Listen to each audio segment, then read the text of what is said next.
Hey guys, so before we get into the interior in-depth review of the Lucid Air Grand Touring trim, I want to reiterate what I said in the exterior video. This is a pre-production car, so it should be close to what the production car is, but any fit finish issues that are there shouldn't be then a production car, hopefully. And also, I recorded this while at the studio. I did come in a little bit early for the interior review, so it should be pretty quiet in any case, but I probably will put a voiceover there anyway. So I hope you guys enjoy, and thanks for watching. Now we're going to start here with the driver's side door, as we normally do. And when I open this up, what you're going to see is full grain Napa leather, carbon oak, Alcantara headliner, platinum trim, wool blend textile, and carpet. This is all going to be the inside. Now specifically on the door, here on the top part we have Napa full grain leather. In that part that separates the two, that metal piece, is the platinum trim. Then we have the Alcantara headliner. And below there on the right, we have wool blend textile. And then right there on the door handle piece, right where the Alcantara ends, and what you would grab is actually the carbon oak. Now we're going to take a closer look at the door, and as we move in, we have that Napa full grain leather up top, which is very nice and supple, very soft. We also have that platinum trim, that metal piece goes all the way across. We have these indentations here, and then we have that Alcantara, which feels just like regular Alcantara, kind of like suede here on the bottom, as well as with the deviated stitching with white. Notice that there. We have a carbon oak here on the bottom with the metal, and you can see the carbon oak there, and that's actually the door handle. So I'm going to stop there for a second. So interesting thing, in order to get out from the Lucid Air, there's no door handle inside. You might have noticed already from the beginning, but you have to actually reach in right where underneath where the power switches are for the window, and right as you normally grab the door, there's a little trigger there, and that's how you open up the door. Now moving to the window switches, these are all one up and one down switches. They're all metal. And one thing you see here is a little green light. I'll go into a little bit more, but that's actually the ambient lighting feature that the Lucid Air has. It's one of the interesting things that I actually found out that I didn't know this car actually had, but it's actually there. It's behind here as well as on some other parts of the interior, which I'll go over a little bit later. There's our carbon oak trim. Feels like real wood. That Napa leather. That wool is on the inside, and there's actually a really big, decent amount of storage space there with that rubber mat on the bottom.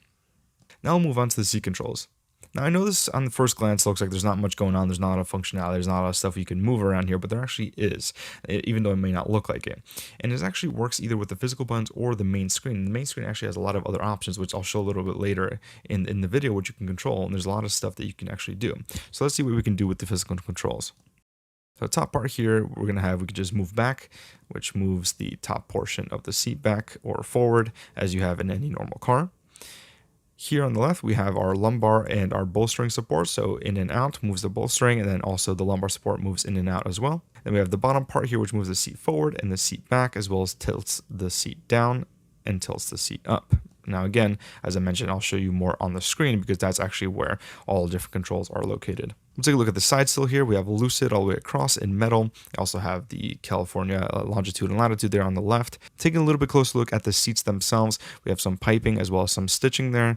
Good bolster support. Didn't really complain too much when I sat inside, but they just look like your average seats. Nothing too crazy or too sporty about them, although the headrests do look kind of cool. Now climbing inside, here we are.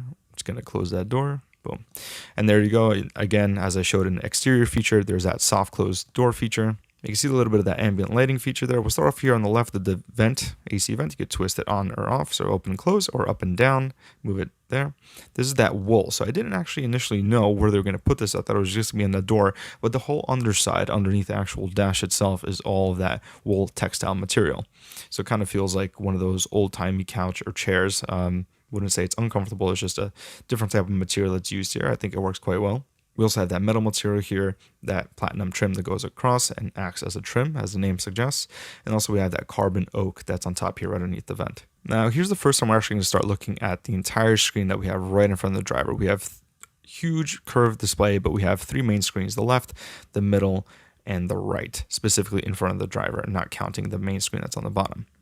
So let's see what we have. So all the way here on the left, there's going to be your controls for your wiper, your lights, some of the charging and locking, unlocking. So first one here is going to be charging doors. So this opens and closes the charging ports in order to charge the Lucid. We have our unlock button. Now it's locked. We have our door locks. There you go. That's unlocked. And that's unblocking that. And then to close the door again. We have our front defoggers, our rear defoggers. We have our auto lights, regular lights there.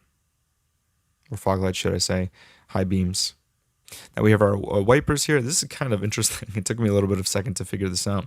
You have off there all the way on the left. You have auto, auto high, and then those little slashes there are just on, and then, or should I say just wipers on, and then the second one with the two, and then two with the horizontal bars is actually going faster. So if I click off, it turns off, but the two horizontal bars are actually faster than just the one bar. So I guess you only have two settings for the wipers, which is one horizontal bar, which is slow, and then two, which is faster, or you could just have auto low or auto high and just let the car figure it out if it senses any rain or anything else. And we move on to the middle screen here. Now I couldn't get too much into the customizability or potential for customizability that's inside the main screen, even though I asked. They weren't too sure as to what's going to happen. Again, this is pre-production, so I don't think they have everything software related anyway updated in here. I'm not sure exactly what's going to change or what's going on, but I only was able to view just this screen, so just the comfort here and the speedometer and everything else. So let's see. So we have here on the left, we have since last charge. So we have the distance since the last charge and average miles per kilowatt hour, and also what mode you're in, comfort, the sportier mode, and as well as sprint, which is I think this new one that they renamed. And then there on the bottom you have the lighting as well as how many miles this car has done.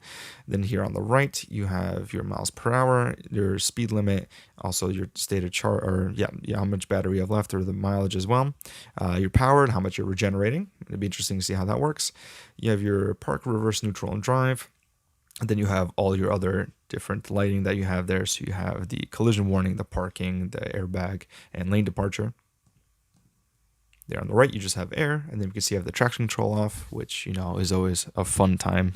It's important to mention the sales associate at Lucid mentioned that they have a lot of redundancies here, and they kind of took a cue out of Mercedes, whereas they did model this car against the Mercedes S-Class, so that's what the benchmark that they tried to achieve. And again, Mercedes has a lot of redundancies in their controls, and so does Lucid. So you have a lot of physical buttons that should stay physical, or you also have a touchscreen available. Same thing with the seat controls. You can move the seats either with the physical buttons on your seat, or you could use the screen in the middle. So a lot of those redundancies are there. Same thing for volume control and the such. So here we have our controls. We have the wipers and the blinkers, or should I say indicators, right and left, up and down, and then we also have the wiper controls there as well. There's high beams to push out as well. So it doesn't really work here because I'm stuck in one spot and not everything's connected. So these things, they're supposed to be tactile feedback buttons, and they're going to work for volume and also for scrolling through the menus. They're not exactly integrated just right yet. As you can see, I'm trying to move up and down. That's all they move. I think they're going to move a little bit more. There's going to be a little bit more feedback with these ones. I really don't feel it that much. They might be a little bit more textile feeling, but I wasn't able to comment really too much on the feeling of the buttons since they really weren't connected to anything. So can't really help there. Here on the left is going to be your cruise control. Now, I'm not sure if you can see the actual buttons. You can see the lane departure there, the on-off on the left. This is going to be all your different cruise control features. So setting the distance and also setting up the cruise control is going to be here. Here we have the steering wheel logo. So we have our Lucid logo right there in the middle with the stitching on the outside, covered in leather, and airbag symbol there. Here on the right, same thing. The button only moves maybe a little bit of like a centimeter up and down. I think it's going to move a little bit more. They wouldn't comment any further, but it's just not production ready just yet. Here on the right, we're going to have our volume controls and anything from media. So it's going to be turning on the media or answering a call and ending a call. And then the volume is going to be on that textile button there on the right. Steering wheel is very nice. It's pretty fat. Nothing to do with the stitching. Here on top, I'm going to try to show you how much give there is. A decent amount, so it's pretty soft, I would say. And I'm showing you guys just how the screen looks like for the driver. So you have the middle. The steering wheel then sort of naturally cuts out right where the deviations are in the screen between the different screens. So once it switches to the other screen, that's where the steering wheel falls. So you're able to see all three screens once you have your seat properly set up. Now moving to the right screen, this is going to be your main sort of screen, even though you have the screen on the bottom. This is right in the driver's line. So we have our Bluetooth here, our connections, our time, our home screen basically. So here at the home screen, and again, I know I keep reiterating, but this is pre-production, so they don't have anything really loaded up, no navigation, nothing really else. I'm surprised they even have the weather here, to be completely honest, but 70 degrees. You have the radio and home screen. You could set this up and everything. So I'll show you some of the functionalities, but not everything was there, unfortunately. So here on the right, let me see if I could do this. Here on the right, so we have our home screen, we have our navigation. If I click navigation, there's nothing there loaded up. See on the bottom, nothing shows up. Yep, so it says loading navigation, but there's nothing there. Then I clicked on media, nothing shows up media. But here's actually one of the cool things that they introduced. So I know we have AM, FM radio, Bluetooth, Spotify TuneIn, iHeartRadio, Pocket Cast, whatever that might be. So everything's there. So you could have this here on the top. So you could click on whatever you want. You could change the different types of media. Now what else I can do is, so click here AM, FM. Going through the different ones, and I can scroll down. I can see all the different radio stations. So I can click on these radio stations and change that, or I can swipe it all the way down and then have it here on the main screen, which is much bigger. So that way I could have the passenger do this, or I can do it myself if I want a bigger screen. So you could do this with a lot of different functionalities there, with the navigation, with the home screen, with the media as we're doing here, and you could just move it back up if you want it just to where you just see it. And then you go to device, which was the last button. There's no device connected. And those are your four main buttons that you have there on the right. And I'm just going to slide that back up. And there it is. And moving here down on the bottom, we're going to have two vents similar to the one that we had on the driver's side on the left. You could twist on and off, and you could also move it up and down, left and right. And here we have also some more physical buttons. So we have this roller here, which is going to be used for the volume. As far as I can tell, also, that does feel pretty nice. They did want to keep some of the physical touch. This one seems a bit more production ready than the ones on the steering wheel, but I still think they're going to fine tune it a little bit more because this is a pre-production model. Feels pretty good, but I think they need some more fine tuning with this. We have our temperature here on the left. So for the driver's side, up and down, and then up. So you can see the temperature change there on the screen, and then down. We have our fan speed down and up. So 1, 2, 3. There we go.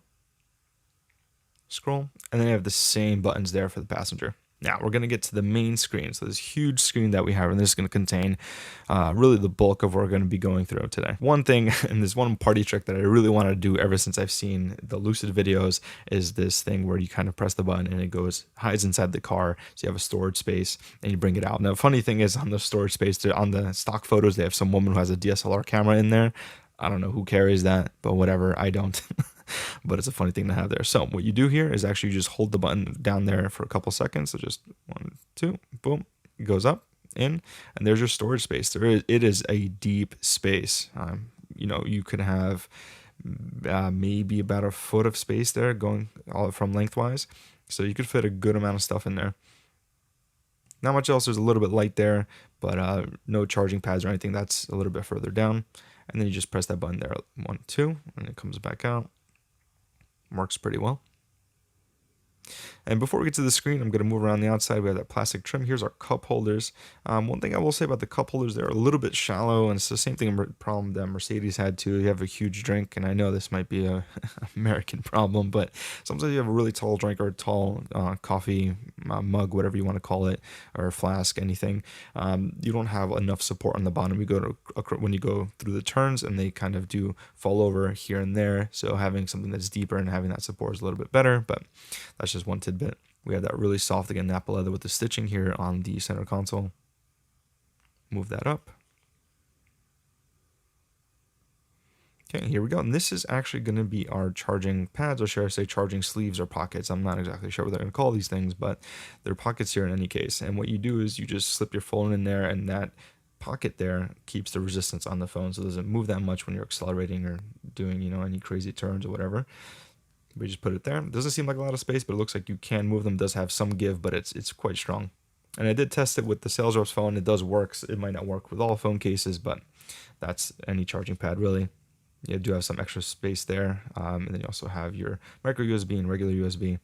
And I'm not sure exactly what this is, to be completely honest with you, but is there in any case. Honestly, I forgot to ask what it is, but it might just be there for pre-production use. And you have the storage there a little bit in the back as well. Just a little bit of space. Close that. And then also that part slides out. It's not one press or anything. You actually have to manually move it forward and backwards. Now we're going to go to our main screen. So here we have on the top, we have our quick controls, our doors, our seats, our massage, our lighting, and our energy all the way on top. We have the car here in the middle. And we go down, we have our drive modes. We have comfort, sport, and super sport. Super sport has been named sprint now, but that's their sportiest setting. If I go and click sport, the scenery changes and we have a different background. And if we go to Super Sport, here we go. We have Super Sport mode enables maximum power and torque. It is recommended to be used only by advanced and skilled drivers like myself in suitable environments and with Lucid specific summer tires installed. So quite serious, but I guess they have those warnings for everything. There you go. You could cancel or confirm. We're going to cancel since we really can't drive anywhere with this thing, unfortunately. So go back to comfort. We got the adjustments here. So I don't think you could adjust the steering wheel physically. You would have to do it through here. But once you press it, so this is what you have. You have your up, down, and in and out for the steering wheel. So up, down, that moves the steering wheel. Unfortunately, it didn't come out too well on camera, but it does work as intended. Another thing you could do is you could save it to your profile, or save it to your driver profile, should I say. This car has facial recognition, so it recognizes who's coming into the car and then loads that profile for that driver. So you could save that preference there. Same thing for the mirrors, and same options there. You could restore, save it to the driver, but you have up, down, left, and right for the driver and passenger. So the up top is your left and right for driver, passenger. And you press the button and it just folds the mirrors. So boom, mirrors folded, and then unfold. Pretty simple. We have our closures there. I'm not going to open and close because I have this covered in the exterior video. And then we also have our unlock and lock button. We have our brightness setting for the menu and also our button for the glove box. The reason they put the glove box button here and they didn't put a physical button on the actual glove box itself, they said they wanted a sleeker look, and also you're really not going for the glove box that often anyway, so having a button here really wasn't that much of an issue. Kind of agree. And I just press that button, you could open it up, and that is basically a shelf cabinet worth of space. I mean, I don't know what other car has so much glove box space, to be completely honest, but that's pretty amazing. Not that I use glove box or anything, but you know, we have a light in there. I'll show you just how much space is in there, and close it up. And this looks sleeker there without the button. We have our brightness, as I mentioned. And there's a screen brightness. Go back. Then here on the button we have our climate control and vehicle control. So if I click on climate control, here's our climate control here. We can have power, the AC, auto, the defrosters for rear and front, the reset temperature, as well as settings, which will go through, and then you have the front and the rear. We also have their temperature, and then off, and then temperature for the passenger as well. You can sync that. So here we have our heated seats, which don't work because the car isn't really on. Ventilated seats as well. One thing I do want to point out is you see those little bubbles there. So you could either have the heated seats in just the back or also on the bottom, or you could have it just on the bottom, or both. The same thing should be for the ventilated seats, I believe. We have our heated steering wheel there. And the same thing for the passenger. Oh, I was able to activate it, but it goes away. So you can see those two bubbles there again that I mentioned. Lights up, but I can't really do much with it. And then you have the direction of flow here on the left, so you can pick that how you want to. You can slide it, so that's how you choose the temperature. Slides up and down. But again, you could, if you don't want to use this screen, you could use the physical buttons that you see on top. And then a sync button, same thing here, and auto. And here, if you click for the passenger, so you have a view of the passengers, so you have your heated seats, each one for the 3 passengers in the back. Usually cars have it just for the 2, but I think Tesla's done this as well. But you have it for each passenger that you potentially sit in the back, and also the direction of flow and temperature. Now we're going to go here to where it says reset temp, so keep temp, so cabin temperature will maintain after you leave the car. This is basically, I guess, the way they describe it is kind of like dog mode, where you could have whatever temperature you want, or if you go into the store and you want to keep a temperature, let's say it's really hot outside, you want to keep it at, I don't know, 70 degrees or 69 degrees, whatever it is you want, probably 69 degrees, degrees Fahrenheit, should I say, and you always keep that temperature inside the car, so when you come back, the car's nice and cool on a hot summer's day. Now here with the settings menu, we have auto conditioning for seats and steering wheel. So seats and steering wheel temperature will be conditioned automatically to provide comfort faster and better. So just auto conditions the seat and the steering wheel based on what temperature you would like to set it at. Okay, so another thing we're going to go to the door. That was the quick control, so just your main screen, basically, that you have all the access to the main controls you could possibly use. If you want to go to something more in depth, you could click on the doors. So here on the doors, we have a nice illustration of the Lucid car, or the Air, should I say. Keep calling it Lucid car, I should call it the Air. We could open the trunk this way. We could have the charge ports. We have the trunk. We have unlock. We have child lock, and we have window lock there as well. So just a nicer graphic. I think you could do all these things either on the left-hand side of your driver screen or somewhere here, but again, the redundancy is present. Now we're going to go on to the seats. Now this is what I was mentioning before. So we have here a driver and passenger, so both are going to have the same functionality. You can see a lot more functionality within the seat than you could just with the physical controls. So here on the bottom we have restore, and you also have the save to profile, again save to drive profile. So what can we do with the seat? Well, we can move it forward and backward as we have there on the right, but also what position we have there on the left, or should I say what setting we, or And also what selection we have there on the left is actually going to highlight on the right. So we have headrest highlighted, so we have that little yellow tint there on the right that's highlighted. So we have headrest, the height can be adjusted, the recline, the cushion tilt, the lumbar support, the position, the thigh support, and the backrest width. So that's it. Here's the headrest. Also have the height, so we move it up and down. We have the recline, forward and backwards, cushion tilt, up and down, lumbar support, in and out, or forward and backwards. Our position, just normally for the entire seat, front and back. Thigh support to extend or shorten your thigh support. You also have your backrest support here, which would be your bolsters, so outward or inward based on what your preference is. So quite cool. Initially, when you look at the driver's seat, you don't think there's that much going on, but as you can see here, you can do a lot of this stuff. I think from what I see, the only thing that could possibly not be on the physical buttons is the thigh support, but then again, I didn't play around with it too much. I believe it's still there. It might just be a combination of two buttons in that case, because that seems like the only setting that wouldn't be on the physical controllers here on the screen. So I'm sure you could do all of them with the physical buttons again with the menu, but I'm not sure about that one, but I would probably assume that that's so. Now here's my favorite screen, the one that I've been wanting to test for a long time. One of the reasons I've been waiting for this is to see what the massage function is, right? So we have the driver and the passenger massage functions here. So we have a good amount here. We have 5, we have rolling, we have unwind, we have wave, stretch, and deep. Now I'm going to show you guys here just rolling. Let me see, does it show anything? I guess not. And then we have the strength. So we have 3 strength settings, low, medium, and high. So we have rolling, unwind, wave, stretch, and deep. Now the interesting thing here is not all of these are, should I say, rolling type massages. So usually in a massage chair you have those pneumatic actuators that work on your back or on your bottom, and they kind of roll sort of like a massage chair would. And that's not necessarily the case, but what I mean by this is actually kind of a welcome surprise. So rolling uses those same sort of pneumatic actuators in the back, and they kind of does the rolling motion, does it in the backrest and also on the bottom, which I was just thinking it might just be on the back, but it's also on the bottom, kind of like Mercedes does. So they're really following really close to what Mercedes is doing in terms of comfort. But you can see, I don't know if you can see that, but there's different symbols there. So there's also unwind. Now this was pre-production, so the massage was working here and there, I would say, but in any case, it was still quite good. I was able to see what it was, but if you're trying to do fast switching between them, it kind of loses its place. So you have to wait a little bit and then switch to something else, which was fine.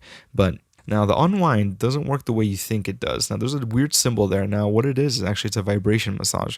So the seat actually has vibrations. Now I don't know if any one of you guys have the massage chairs where you have the rolling but also the vibrations. That's exactly what it is. It has vibrations on the bottom and also on the backrest.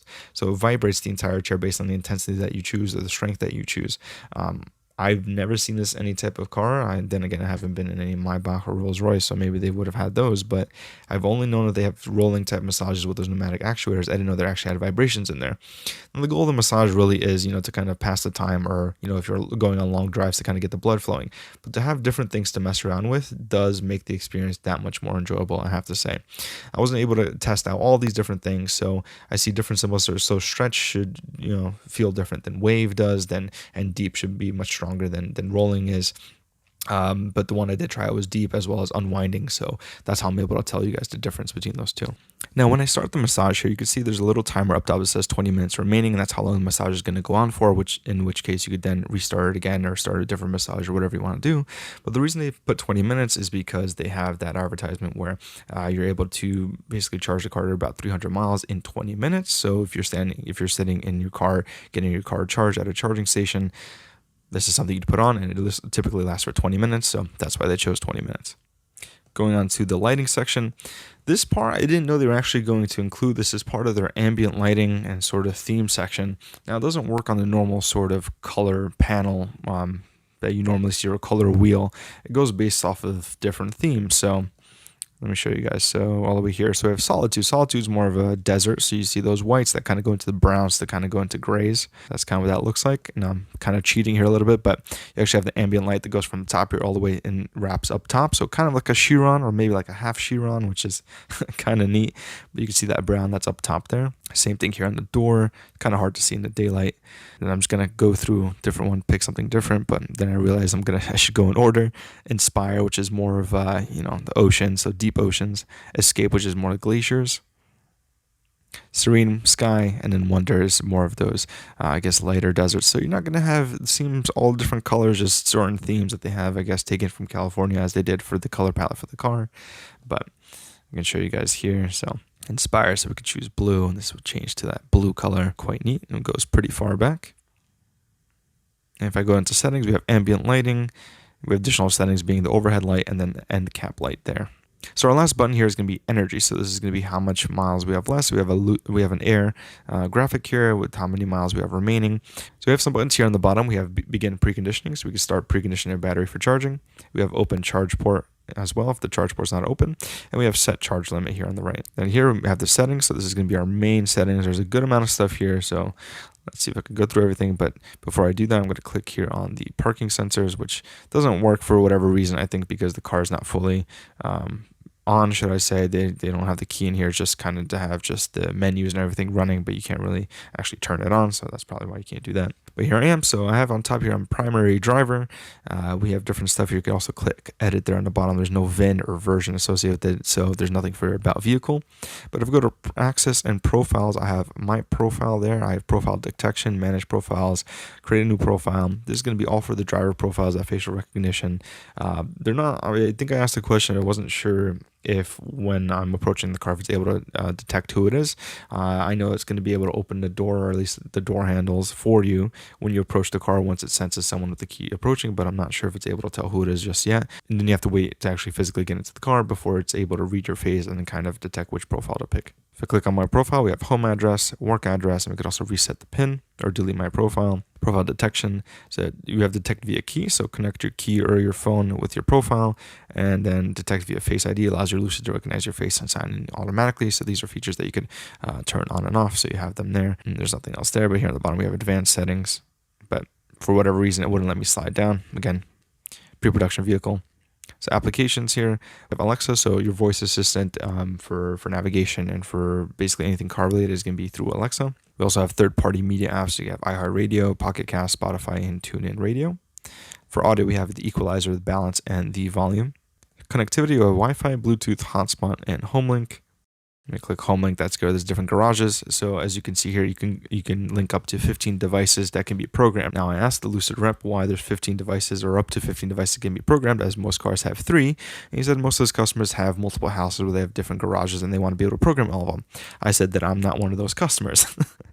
But in any case, I guess if you have 15 different types of garages, then you have some pretty sweet problems going on.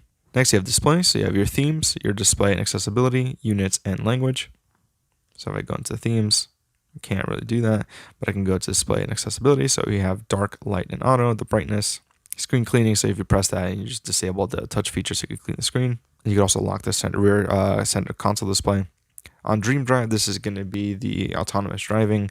So we have our lane departure protections there, our speed limit warning, which is either visual or visual and audio. So it's going to give you a chime or something visually telling you to look out for the speed limit. Notification for cruise speed update is there. Distraction alert, driver camera monitors your level of attention. Drowsy driver alert, so it can monitor your level of drowsiness. Your traffic drive off alert. Blind spot warning, visual or visual and audio. Blind spot display on center driver screen, on or off. Collision protection, so either early, normal, or late. Your cross traffic protection. Auto park wheel curb assist, so don't curb your wheels, which would be kind of cool. And then parking comfort braking, so early, normal, late, or emergency only when parking. And then parking distance warning, so visual and audio warnings for nearby objects. So a good amount here. We have our driving, so we have our trip information, our tire pressure, and our driver settings going. We have our pressures there for all 4 corners. Then for drive settings, we have regenerative braking. Now this is kind of one of the things I wanted to see. So they have standard and they have high, and they also have stop mode, they have hold, and they have roll. So one of the cool things here, regenerative braking, when you take your foot off the gas, it starts regenerating the energy from the brakes, so it starts slowing the car down. You could have that at a standard level or a high level where it really starts braking the car once you take your foot off the accelerator. And then in the stop mode, you can have it hold. So when you completely stop, let's say you have regenerative braking on high and it comes to a stop, it will hold the car there. So if you have that, or roll, meaning that even though you have it on high and you'll start rolling, 1 or 2 miles an hour, or whatever it is. You also have on the bottom enable creep. So one stop, tap accelerator to briefly creep up. Wheel spin used when stuck in snow, sand, or mud. I asked if this was traction control, and I didn't really get a concrete answer, but couldn't really test that out in any case in the studio. But, if Lucid was so nice to invite me somewhere to go and test this car, that would be, I wouldn't say no. And then enable high beam assist is on the bottom there too. And we also have safety and security, so you press on that, and there's nothing really there. Looking up here, so we have our mirror, or should I say sun visor, and then we have our mirror inside. So you just flip this up, and there it is with the light. Quite small, I have to say. Sort of a frameless mirror, not exactly. We have our lights, interior lighting there. It turns out on the side, and then there's that ambient lighting again. And then this is just to show you guys what it looks like from inside with the glass canopy roof. So we have kind of the visible portion there of the driver and passenger seeing out front, and then it gets really dark tint right where the sun visors are, and then goes all the way to the back. Now what they did is actually from the exterior video, you could probably see a little bit better. Maybe from here too, is actually kind of put a little partition there between the driver and the passenger, or should I say the passenger and the back doors. So that way when you do have to replace it, I'm assuming the windshield is not the entire thing from the front of the trunk all the way to the back of the, or should I say from the front of the frunk all the way to the back of the trunk. So you would only have the portion from the front of the frunk all the way to the end of the driver's door. At least that's my assumption anyway. Stepping into the back now, we see Lucid here on the kick plate. Once we get into the rear part of the car, just a quick look at the back of the rear seats here in the passenger seat. So we're going to get inside. I'm going to go straight to the air vent here, which is on the B pillar. Metal design, you can move it up and down, close and open as well, just as you can in the front. We get the backs of the seats here. We have that wool material that we have in the front on the back of the seat. We also have our pull-out here, magazines or books, whatever. On the middle screen here, we have sunshade and climate. So clicking on sunshade, you can extend the rear sunshade here. And we can also stow the rear sunshade. For whatever reason, it wasn't working, but I have seen it work before. Click stow rear sunshade. There we go. We have vents here in the middle as well. They can move up and down, left and right, and close and open.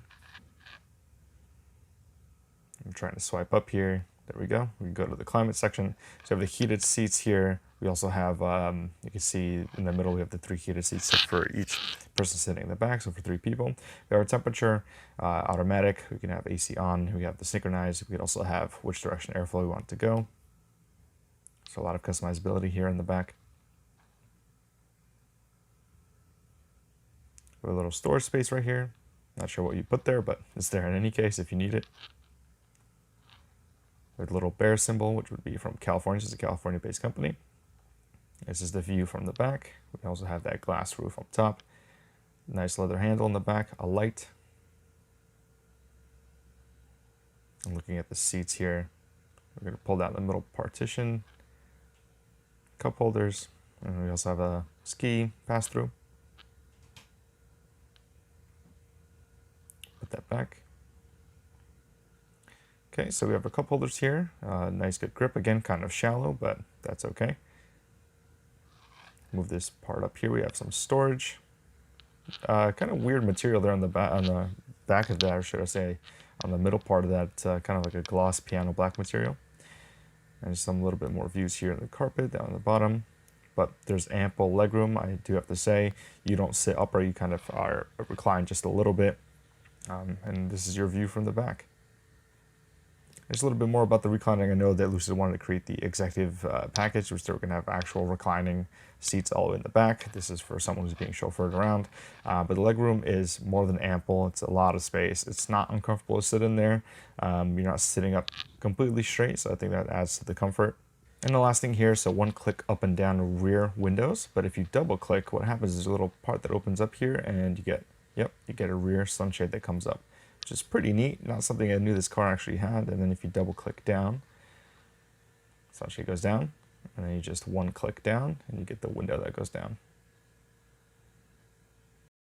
Thanks for watching, guys. That was an interior in-depth review of the Lucid Air Grand Touring model. I hope you enjoyed all the in-depth menus and different descriptions and buttons that are there. And hopefully I did a good job of explaining what you can kind of expect while sitting inside of a Lucid Air. I wish I could do a driving review, but I think I might have to wait a little bit longer for those cars to actually first come out before I get to do that. But I hope you guys enjoyed, and thanks for watching. We'll see you on the next one.